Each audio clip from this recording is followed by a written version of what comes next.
Hello మామ, అందరికీ నమస్తే. ప్రజెంట్ అయితే మనం పర్ణశాల రీచ్ అయిపోయినాం అనమాట.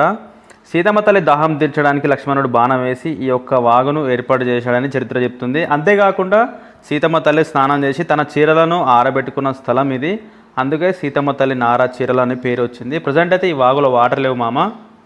మన సూర్యాపేట లింగమతల జాతర ఉన్నట్టే ఉంది మామ. ఇక్కడ కూడా సేమ్ రోడ్డును చూసి నాకు అదే గుర్తుకొచ్చింది. ఇంకా ఈ పెద్దమ్మ బాగున్నావా అంటే, నీకు ఎవర్రా పెద్దమ్మ, నువ్వే పెద్ద ఎలాగున్నావు అని అన్నది మామ. ఇవేంటో కామెంట్ చేయండి మామ. సరే మీరైతే కామెంట్ చేయలేదు, కానీ ఇవి వచ్చేసి ఇప్ప పూలు. ఇవి తింటే హెల్త్కి మంచిది. అంతేకాకుండా వీటితో ఇప్ప పూ సారా చేస్తారు. చూసారా సార్ డబుల్ యాక్షన్.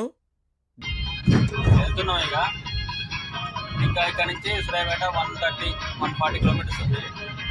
మళ్ళీ వెళ్తున్నాం. ఈయన పెద్ద బూచాయన. ఈ సిరీస్ నచ్చినట్లయితే లైక్, షేర్, సబ్స్క్రైబ్ మాత్రం మర్చిపోకండి మామ. మరో వీడియోతో మళ్ళీ మీ ముందుకు వస్తాం. అంతవరకు సెలవు. జై హింద్.